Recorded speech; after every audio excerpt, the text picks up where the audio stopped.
अस्सलाम वालेकुम नाज़रीन, आप देख रहे हैं ZAH एंटरटेनमेंट। मैं हूं ज़हीर अहमद। नाज़रीन, दो इश्यूज़ पे बात करेंगे। एक तो हुए तुम अजनबी का जो ट्रेलर आया था उसके ऊपर हमने रिव्यू भी दिया था। कामरान शाहिद साहब की फ़िल्म है, क्योंकि वो जो वाक़या है जिसके ऊपर फ़िल्म बनी है, पूरा जो एक दौर दिखाया वो 1971 का है, जब मशरक़ी पाकिस्तान जो है वो पाकिस्तान से अलग हो गया था और वो बांग्लादेश बन गया था।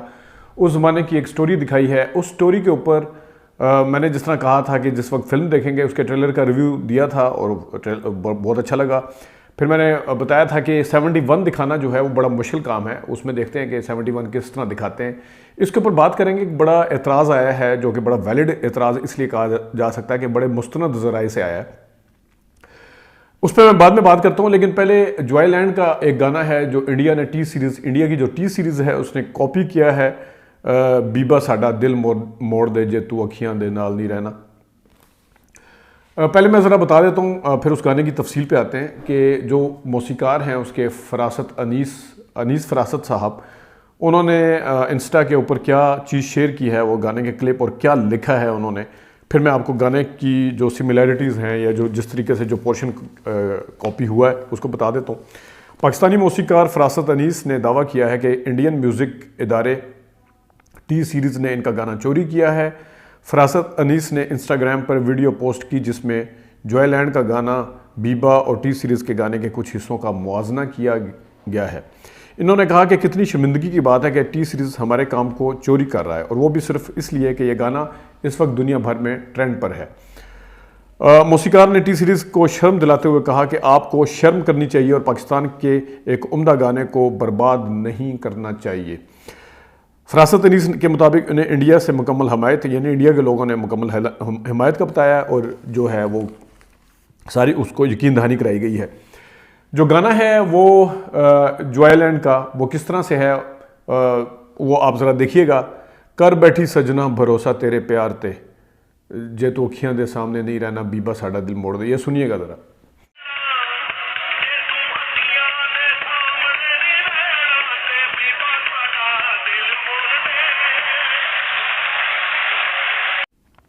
और इसी तरह जो इंडिया का गाना है जे तू अखियां दे सामने नहीं रहना बीबा साडा दिल मोड़ दे, ये ज़रा देखिएगा।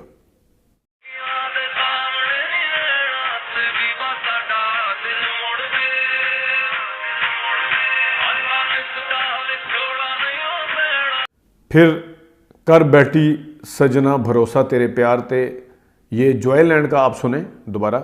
बीबा साडा दिल मोड़ दे वाला आपने कंटिन्यूटी सुन ली।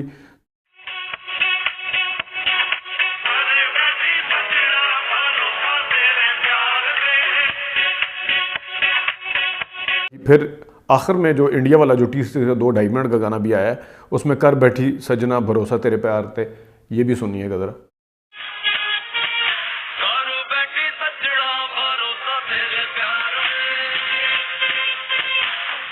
अब जो ना सिर्फ इसको इस तरह कॉपी किया गया है उसी तरह, बल्कि माहौल भी शायद थोड़ा सा क्लब का फील आती है, और क्योंकि वो स्टोरी के हिसाब से अगर आप देखें तो वो आपको नज़र आता है कि क्लब के अंदर वो जाता है जब लड़का जो इसमें जॉयलैंड में।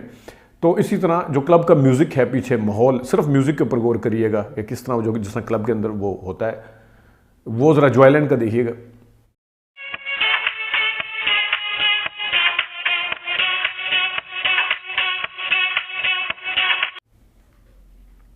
और सेम इसी तरह जो म्यूज़िक इससे मिलता जुलता ही है तकरीबन, पूरी वही फील लेके आए हैं। वो है अगरचे इनका क्लब में कम है, लेकिन उसके बावजूद उसमें जाके उन्होंने फील वही वाली डाली है सारा। वही देखिएगा ज़रा।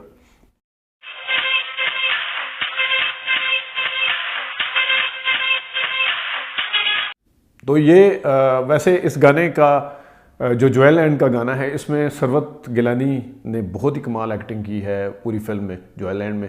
लेकिन इस गाने में भी जिस वक्त वो अपनी दोनों देवरानियाँ और जेठानियाँ कहना चाहिए मेरे ख्याल में, ये जब जाती हैं तो वो झूले जो बड़ा फॉल होता है बड़ी तेज़ी से, जो लोगों की चीखें निकल जाती हैं, तो वहाँ पे भी उसने बहुत ही नेचुरल अदाकारी की। या अल्लाह मेरे सारे गुनाह माफ़ कर दे, या अल्लाह मैं अल्लाह मुझे बख्श दे, मैं मतलब बहुत ही ज़बरदस्त एक्टिंग की है। ये ज़रा वैसे मैं गाने से हट के आपको दिखाना चाह रहा हूँ।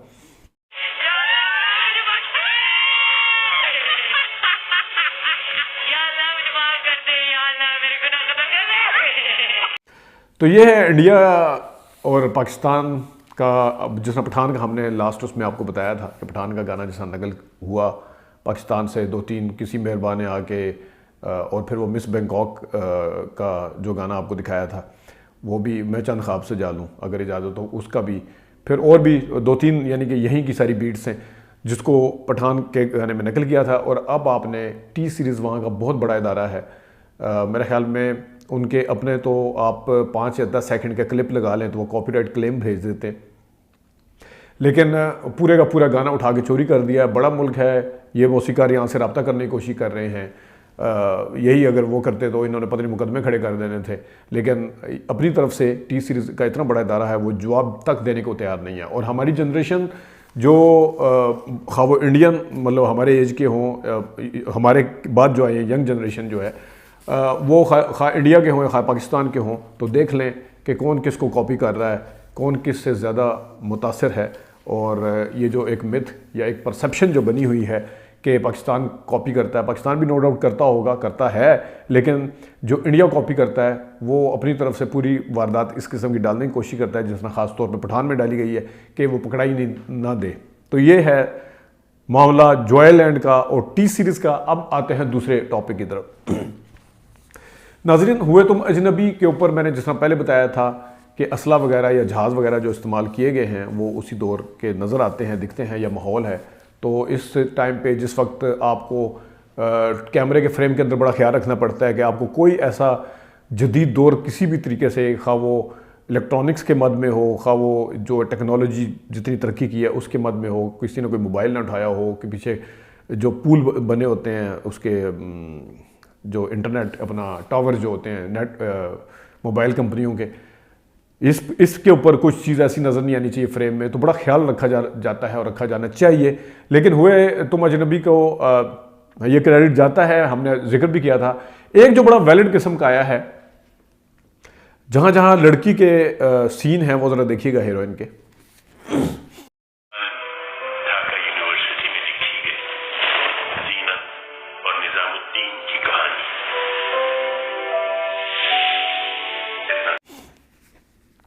नाज़रीन, अभी भी आप ये स्क्रीन पे देख रहे हैं कि जो लड़की के सीन हैं इनके आप वार्डरोब देखें तो जो वहाँ पे बहुत ही मुस्तनद किस्म का हमारा ज़रिया है, जो उस वक्त भी कॉलेज और यूनिवर्सिटी के माहौल को जानता था, तो उन्होंने बताया कि 71 में किसी भी यूनिवर्सिटी में शलवार कमीज़ नहीं पहनी जाती थी उस वक्त के मशरक़ी पाकिस्तान और आज के बांग्लादेश में।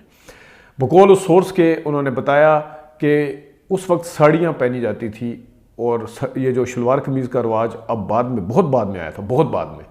तो उस वक्त सारे के सारे स्टूडेंट जितने भी थे वो ख़ुद कॉलेज वगैरह भी सोर्स उन्होंने देखा हुआ है, ख़ुद हमारा सोर्स ख़ुद गया भी है कॉलेज में।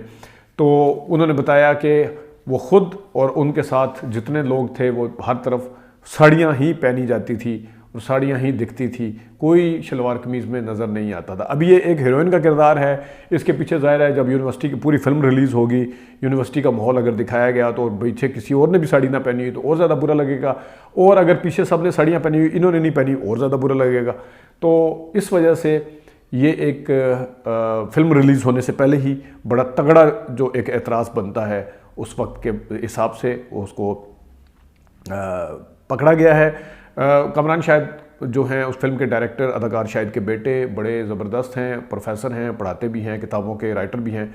लेकिन क्या ये अच्छा होता कि अगर वो सिर्फ इस पॉइंट ऑफ व्यू से, क्योंकि इतनी बारीक एक फ़िल्म बना रहे थे, तो अगर वो बांग्लादेश का चक्कर लगा लेते और उस दौर के लोगों को मिल लेते और ये चीज़ें अगर पहले से डिस्कस कर लेते तो मेरे ख्याल में ज़्यादा बेहतर होता।